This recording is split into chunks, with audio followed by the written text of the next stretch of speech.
The lack of available homes and sky-high prices are giving life to a novel concept in housing, built-to-rent communities. Single-family homes with high-end finishes, top-flight security, even a doggy door.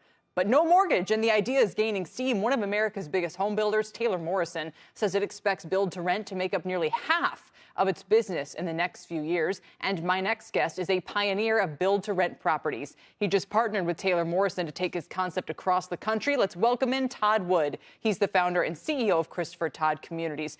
Todd, welcome. These are largely in Phoenix, as I understand it right now. There's sort of two different things going on here. I definitely see the appeal of being able to kind of outsource the maintenance of your home, but the idea of people renting on a semi-permanent basis, is that what you're going for? You know, owning a home has always been the American dream and probably always will be. 65% that are renting are under the age of 35. And so we have this huge group of individuals that are renters by choice. If you look at really what our product delivers to them, it's a totally different concept that anybody's ever seen before. What we did was, if you look at the traditional multifamily, which is kind of a vertical environment where people can live in either a 2 to 3 story garden style apartment or even an urban high rise. And then you look at kind of the standard traditional single family rental, which is a home in a for sale community, but it's for rent. So what this product that we've done is, it's kind of a hybrid. Yeah. It's right in between. Yeah. It's in the best of both worlds that we bring to the environment. And if you really look at it, we've always said, you know, sometimes you used to drive a truck, sometimes you used to drive a car, but somebody came out and said, you know, let's create something that's in between. An SUV has really done well. So we really look at this product as people want to live in these communities for all kinds of various reasons, depending upon their demographic. Are these homes generally rent-to-own homes, or if people want home ownership, do they have to leave, kind of pursue that elsewhere? They have to pursue that elsewhere. These are communities that are single-story, detached, for rental communities that are highly amenitized, you know, with it's almost kind of a resort-style living environment. So somebody comes in and there are reasons that they want to rent. If you look at, you know, many of the reasons that, if you look at the millennial base, they've come out, they have high debt in their education, they're putting off marriage, they want to be able to have flexibility in their work where they can just travel, they want a lock and leave environment.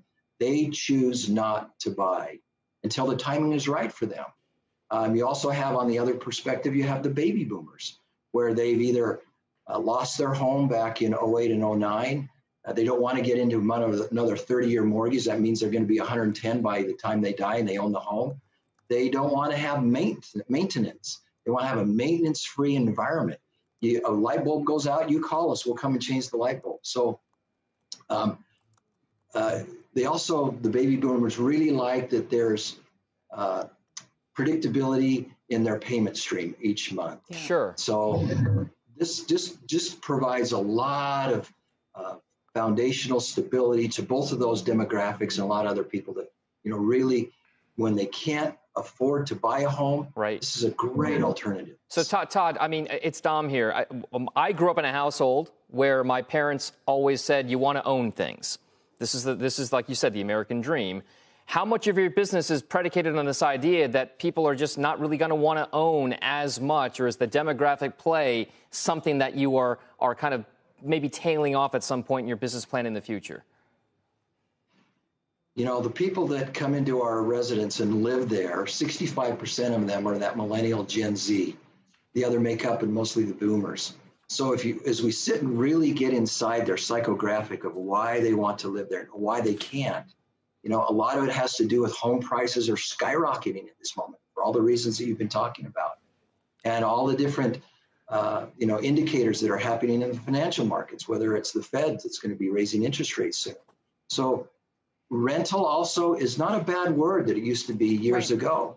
Renting is acceptable. Yeah. And people enjoy renting for all different kind of reasons.